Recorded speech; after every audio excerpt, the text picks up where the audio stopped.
Hey.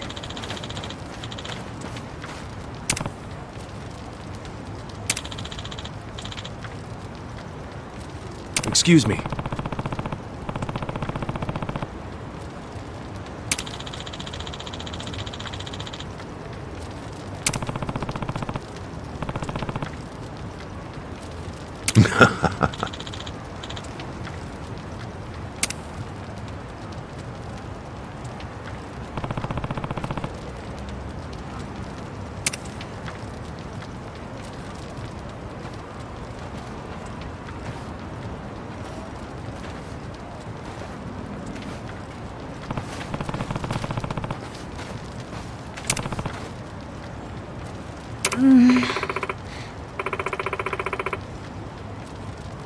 Okay.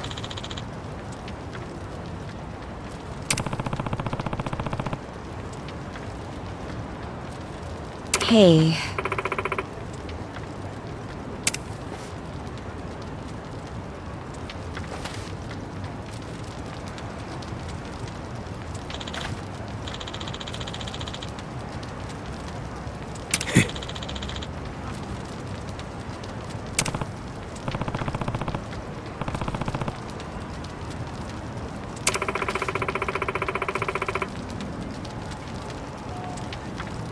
Hmm?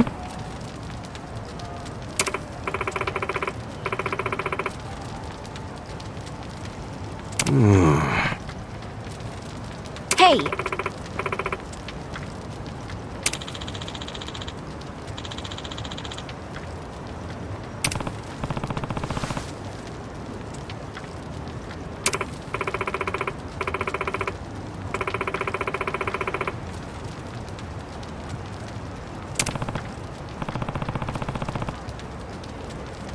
Hmm?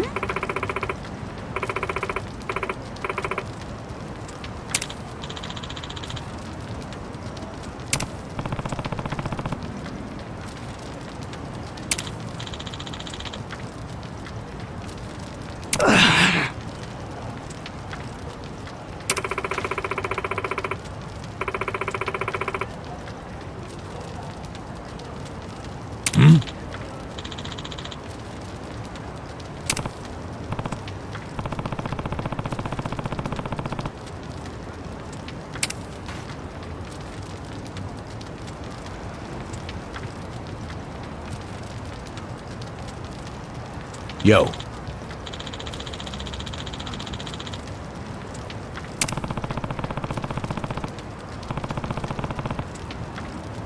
Hey ya.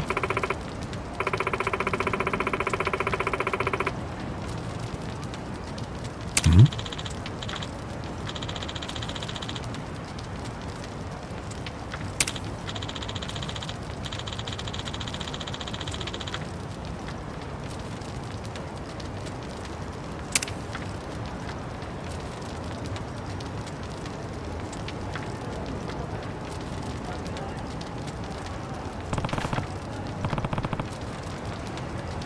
Okay.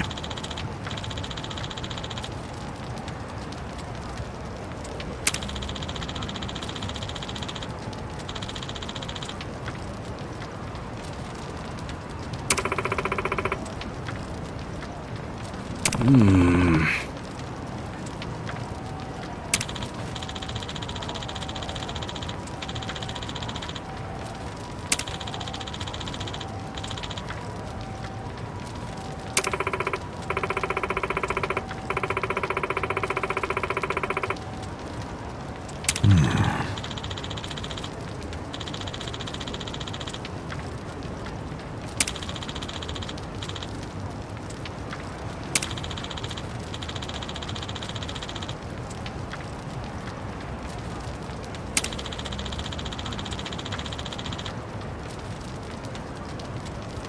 Okay.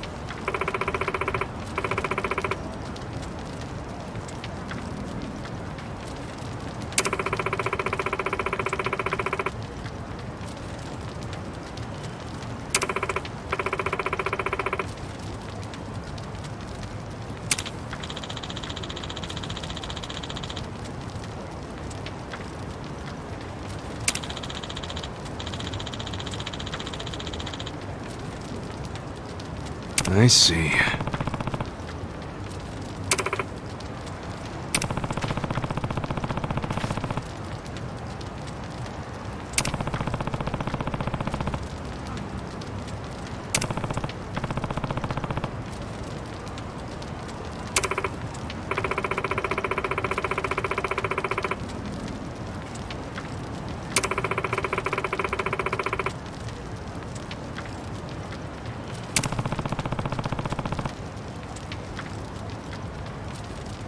Damn.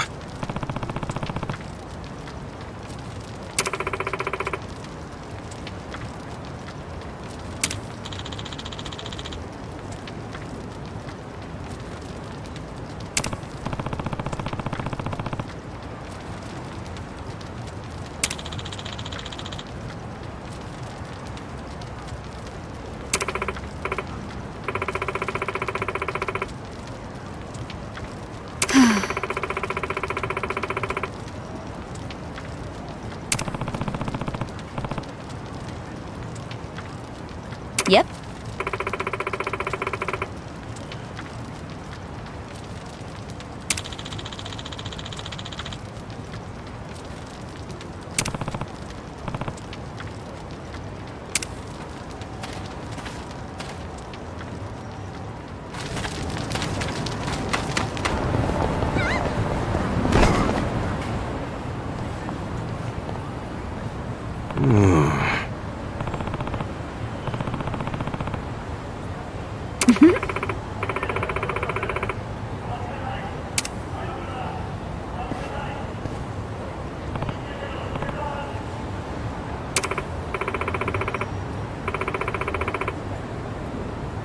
For real?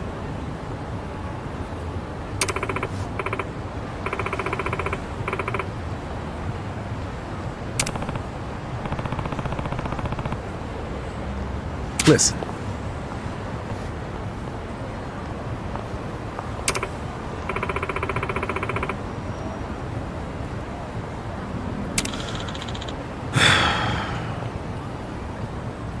Hey!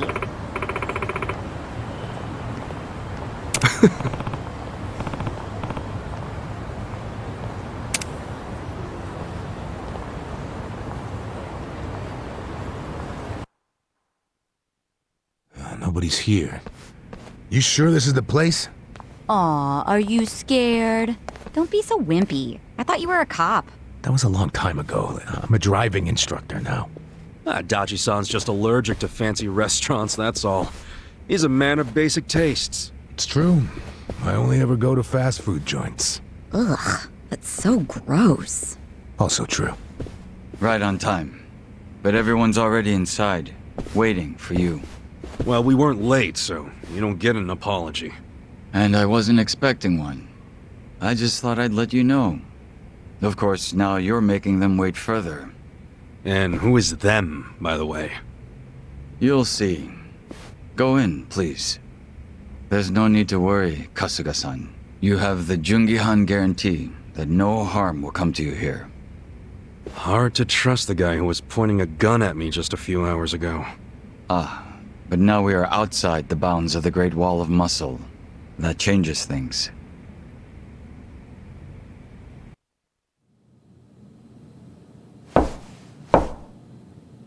Come in! That was Song Hui. Here we go.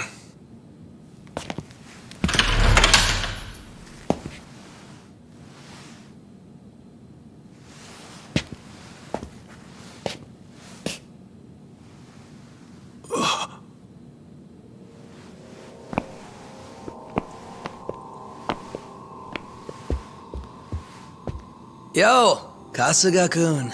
How you doing? Zhao. And...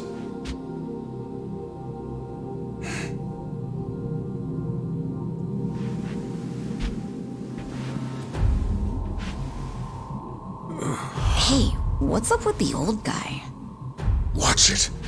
That's Ryuhei Hoshino, the Seiryu clan chairman. What? But if he's here, then that would mean they're... yeah. The Agene 3. All the leaders gathered in the same spot.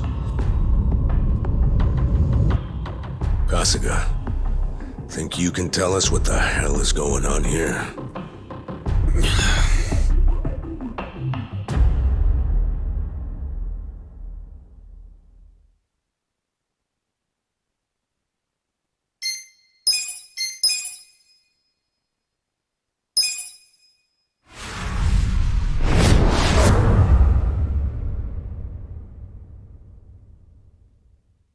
Please, step inside. Hey, aren't these three supposed to be fighting a war? Supposed to be. Kind of a weird place for us to meet, Chairman Hoshino. Especially considering the three of you look more like you're ready to have a tea party than tear each other's throats out. Usually we meet only once a year, unless there's a need to share information face to face, as we must now. We always do what it takes to keep the Great Wall intact. Your men are killing each other out there. You don't want to stop them? Stop them? 2 of my youngest men were gunned down without mercy. Liumang Turf's been raided right up to the perimeter of their base. There's no stopping any of it now. At this point, whoever retreats first will have lost the war. I can't lay down my spear until that happens. That's pretty much the same deal for me. So then why are you two here? Gonna decide the war over a game of cards?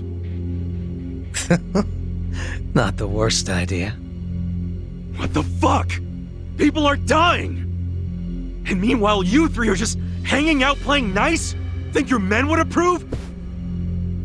Do any of you even care what your own people think? Kasuga, there's no need to throw fits about what you don't understand. Do you know right now Captain Takabe is Xiao's prisoner?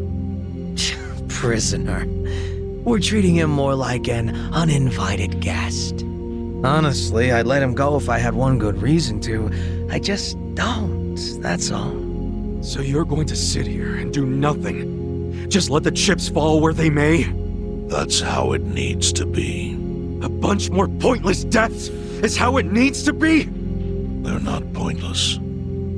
Our men's willingness to fight is the entire reason we're able to serve as checks on each other. As long as the triangle remains balanced, it can hold firm against outside pressure. It's much like how Japan established separation of powers after the end of its dictatorship. It's not perfect, but it's the best solution we have. Do you see the logic there?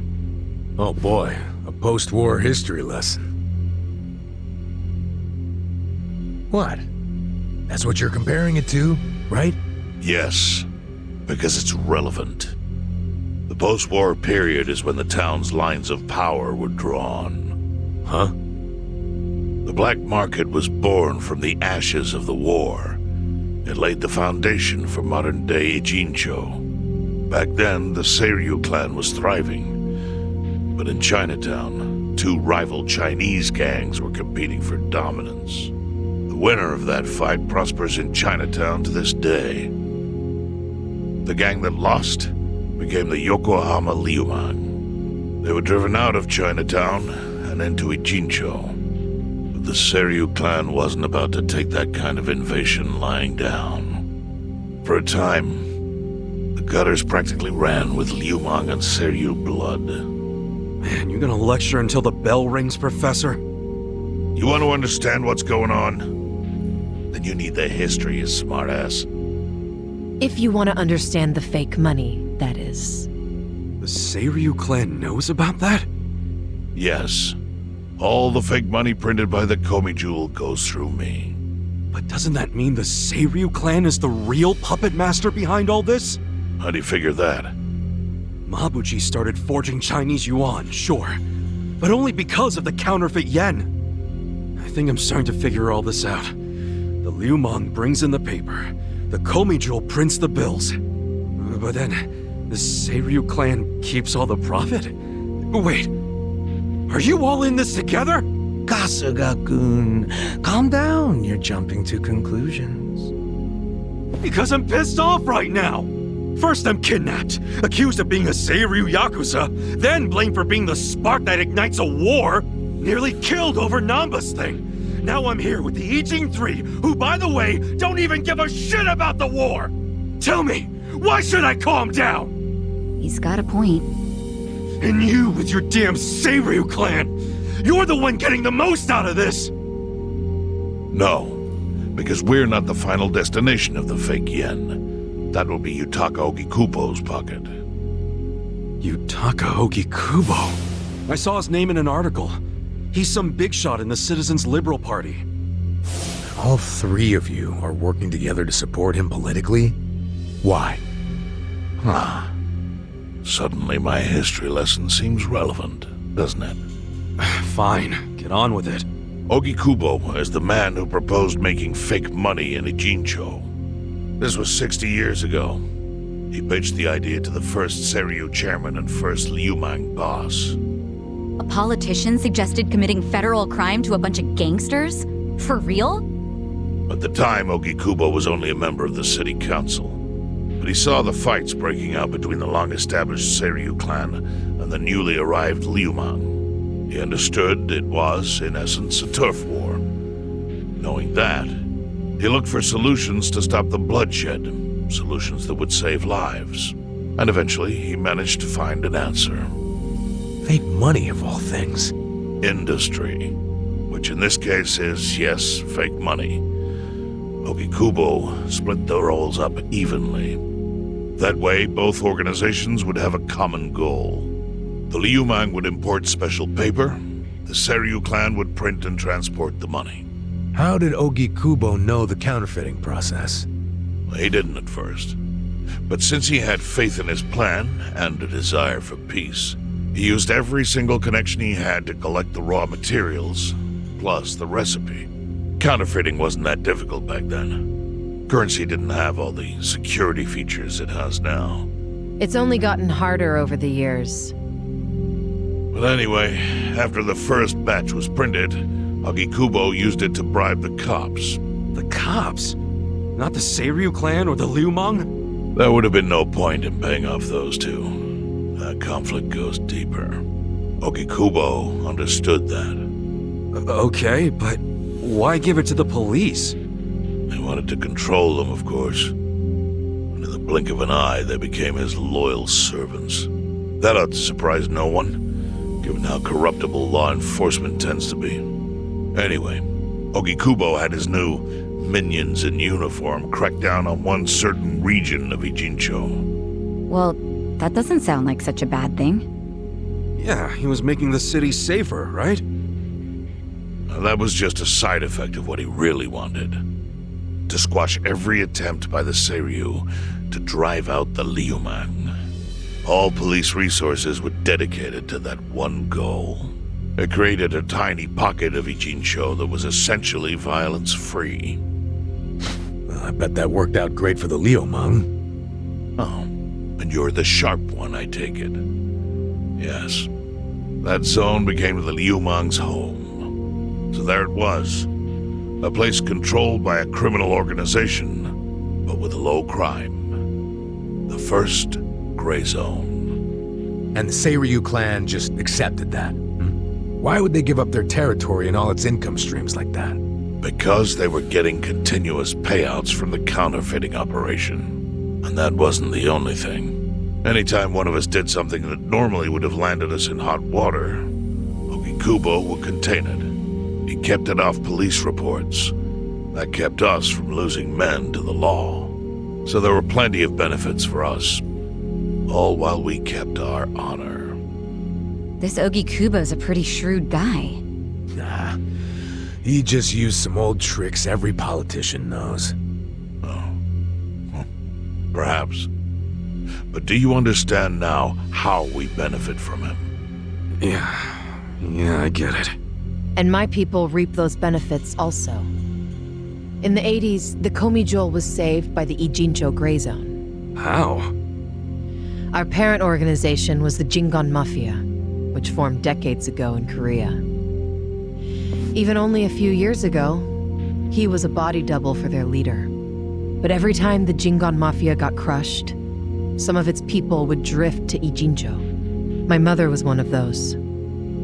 I was young when she brought me here. Ijincho was a breath of fresh air after living so long under their ridiculous code. More and more people heard about the relief we found here, so more came. But then our safety was threatened by something else. As our numbers grew, so did our clashes with the Yokohama Liumang. You started fighting them? Not outright.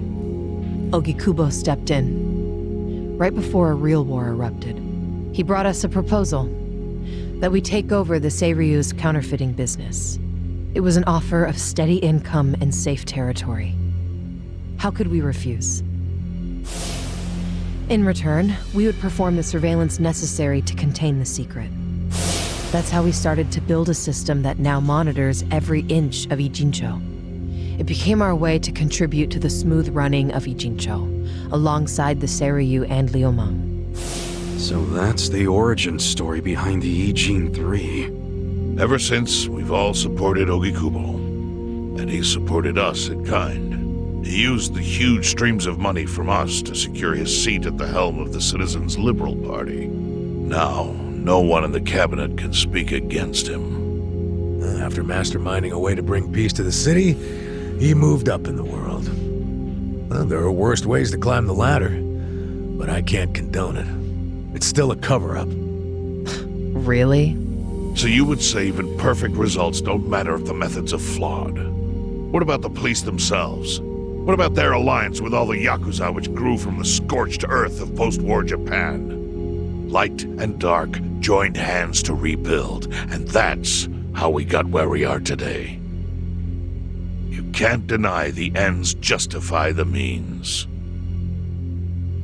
Well, What does it even matter what happened? Who cares about that stuff right now? It's all in Ijincho's past. What we gotta think about is its future. So why'd you call us here? What do you want?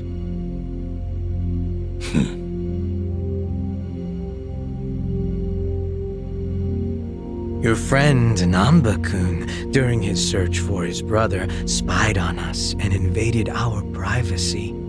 I assume he began with the fake bills because that was his brother's subject of investigation. But he was reckless, digging through Geomijul affairs like a rabid raccoon. Right from the start, he's refused to show any respect to the Ijin 3. Now he's seen the counterfeiting for himself, and we have no idea where he is. We must ensure his permanent silence. Why are you telling us this? You looking to make a deal for his life or something? A deal?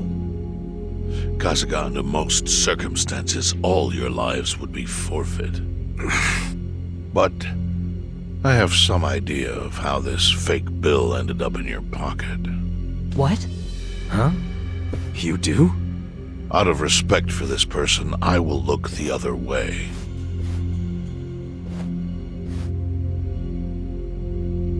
But who the hell was it? If you really want to know, you'll have to bring Nanba to me. Personally. We can't do that to Nanchan. Sure is tempting. Kasuga, But I'll pass. Nothing I need to know so bad that I'd sell out a friend. So we done here? You do realize, if word gets out about the counterfeiting, the Great Wall will crumble. And that means the end of the Gray Zone. Yeah, that would suck. For you. Look, the Great Wall keeps the peace with less than honorable means, sure. But it provides a safe haven for desperate souls with nowhere left to turn. Yeah, man, I get all that. Well, here's what you don't get, you moron. When we say no one gets in, that includes the Tojo clan and the Omi Alliance. So see, if we're talking about people who owe their lives to the Gray Zone, you're one of them, Kasuga-kun. What? After you were shot, the only reason the Omi didn't finish you off is because you were inside the zone. What are you trying to say? That I owe something to the city? Go ahead and act like you're above it all, but you've benefited from our operation as much as any of us. Fine. Still doesn't mean I'm gonna sell out a friend. Before you insist on that, I have something important to say. Yeah, what? We already have assassins hunting Nanba. What the hell? Who's assassins? Mine. Somebody had to step up. That's stepping up in your book? Hunting an innocent man? Unlike you, Kasuga, I don't turn down attractive offers. But don't worry. I told my guys to make it painless. But, my men have gotten a little rough lately. You son of a bitch! Call him off! No can do. I think one death for the sake of the whole city is worth the price. What do you say to our offer now? If you refuse, Nanba will die. But aren't you gonna kill him all the same if we bring him to you? Instead of worrying about that, worry about getting to him first. Your clock's ticking. Hey, we don't even know where to look. I may have an idea. Well, there you go. So, Kasuga, given all this, what will you do? I mean, guess I'm rescuing Nanba from your stupid assassins.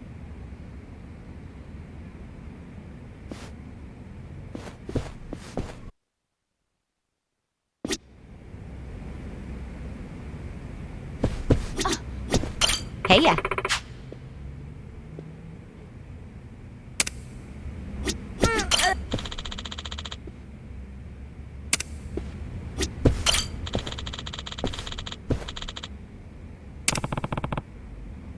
No.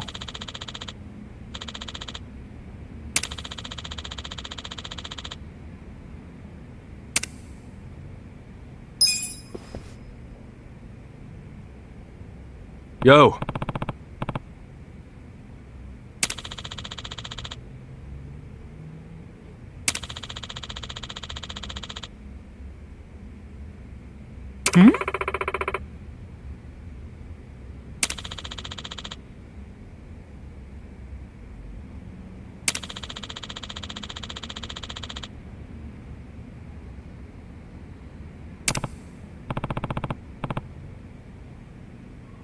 Yes.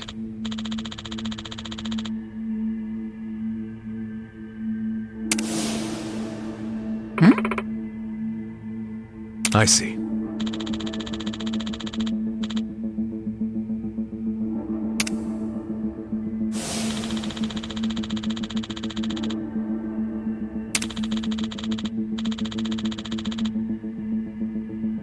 Hey ya.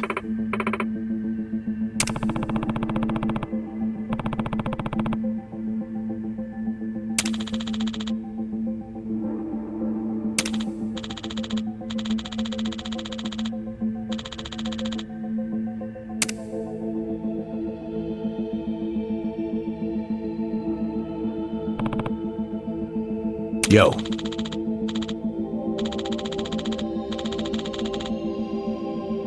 Sup?